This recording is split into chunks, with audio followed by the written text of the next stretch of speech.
En la casa donde el tiempo parecía medirse por el latido de un corazón que escucha, vivió Faustina, antes de entregarse por completo a la llamada de Jesús. Faustina vivió siempre en una soledad no buscada, no por orgullo, ni por rechazo. Era la soledad que nace cuando el alma se abre a un misterio que los demás no alcanzan a ver. Su familia la miraba con cariño y con inquietud, pero no llegaron a comprender del todo las decisiones que la inclinaban hacia la oración, hacia la entrega y hacia una vida interior que parecía alejarla de las costumbres familiares. Cada mañana Faustina se levantaba con la sensación de que algo más grande le esperaba en el silencio. En la intimidad de su cuarto, entre sencillas imágenes y un rosario gastado por el uso, hablaba con Jesús como quien habla con un amigo fiel. Sus palabras eran a veces torpes, otras veces ardientes, siempre sinceras. La soledad de esas horas no era vacío absoluto, era un espacio donde la misericordia se hacía presente, donde la voz divina le ofrecía consuelo y misión. Pero fuera de esa habitación, en la mesa familiar, en las conversaciones cotidianas, su entrega provocaba preguntas y miradas que no siempre supieron acogerla. La incomprensión de su familia se manifestaba en gestos pequeños. Un comentario que minimizaba su fervor, una invitación a ocuparse de asuntos mundanos, una preocupación que disfrazaba el miedo a lo desconocido.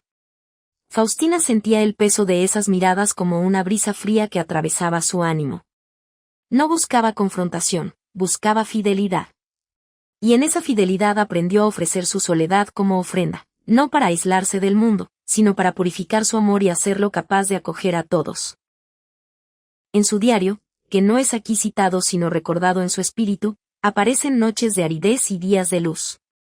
Había momentos en que la soledad la dejaba exhausta, la sensación de no ser comprendida, la tentación de dudar, la nostalgia de afectos que parecían perderse. Otras veces, la soledad se convertía en escuela, en ella se descubría la propia fragilidad y, al mismo tiempo, la ternura de un Dios que no exige sino que sostiene.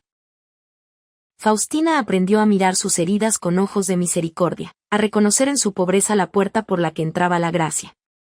La relación con su familia no fue lineal. Hubo ternura y rechazo, apoyo y distancia. En las cartas, en las visitas, en los silencios compartidos, se tejía una trama compleja, amor humano que no siempre comprendía el amor sobrenatural. Faustina no negó ese amor humano, lo aceptó y lo ofreció. Su entrega no fue huida de la familia, sino transformación de su afecto. Lo que no podía recibir de los demás lo buscó en la cercanía de Cristo, y lo que recibía de Dios lo devolvía en gestos de servicio y oración por quienes la rodeaban. En la soledad de su entrega, Faustina experimentó la misericordia como compañía constante. No era una presencia que le eximiera del dolor, sino una presencia que lo atravesaba con sentido. Cuando la incomprensión golpeaba, la misericordia la sostenía. Cuando la tentación de rendirse asomaba, la misericordia la levantaba. Así, su soledad dejó de ser un aislamiento estéril y se convirtió en un taller donde el alma se moldeaba para la compasión y la intercesión. Dentro de Faustina se libraba una batalla silenciosa. Había días en que la certeza de la presencia de Jesús la llenaba de paz y de valor. En esos días, la entrega parecía natural, inevitable. Pero había otras horas en que la duda se colaba como niebla. ¿Sería yo digna de esa llamada? ¿No sería egoísmo buscar una intimidad que apartara a los míos? ¿No sería orgullo pensar que mi camino era más santo que el de quienes me rodeaban? Se descubrió temiendo tanto la soledad interior, como la traición a los afectos. La culpa fue una compañera persistente. Se preguntaba si su fervor hería a su madre, si su silencio en la mesa era un rechazo a los demás, si su preferencia por la oración era una forma de huida. Cada gesto de amor humano que no correspondía a su entrega le dolía, cada reproche, aunque fuera velado, la hacía retroceder. Y sin embargo, en la profundidad de la oración, la misericordia le hablaba de otra verdad. Que el amor auténtico no anula al otro, sino que lo eleva, que la entrega a Dios no es desprecio por la familia, sino una forma de amar con mayor plenitud. Hubo noches de aridez en las que se sintió abandonada, incluso por la gracia. Oraba y no sentía consuelo, leía y las palabras parecían secas. En el diario de su alma anotó esos vacíos con la misma sinceridad con que anotaba los consuelos. La tentación de renunciar se presentaba con voz suave, vuelve a la seguridad de lo conocido. Deja la extrañeza de la entrega. Y ella, frágil, casi cedía. Pero en el centro de esa lucha apareció la misericordia como un rostro que no condena. No fue un estallido dramático, sino una certeza que fue creciendo, la certeza de que Dios la veía en su pobreza y la amaba tal como era. Sintió que su fragilidad no era un obstáculo para el amor divino, sino la puerta por la que la gracia entraba. Esa revelación no borró la incomprensión externa, pero cambió su relación con ella. Ya no se sentía obligada a justificarse, podía ofrecer su soledad como oración por quienes no entendían. La transformación fue lenta y humilde. Aprendió a aceptar sus dudas sin dejar que la definieran. Aprendió a mirar a su familia con ternura, sin exigir su aprobación. Sus gestos de amor humano se hicieron más sencillos, una palabra, una ayuda en la casa, una carta. No eran compensaciones por su entrega, sino frutos de una paz que nacía en la intimidad con Cristo. Cuando la incomprensión venía, la convertía en motivo de oración, cuando la ternura humana llegaba, la recibía como don. La paz interior no fue la ausencia de conflicto, sino la presencia de una confianza profunda.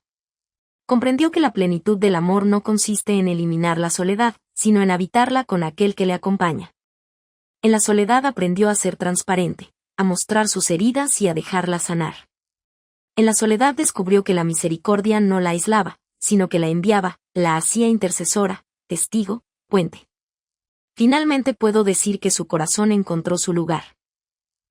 No porque todo fuera fácil, sino porque aprendió a sostener su fragilidad en la ternura divina.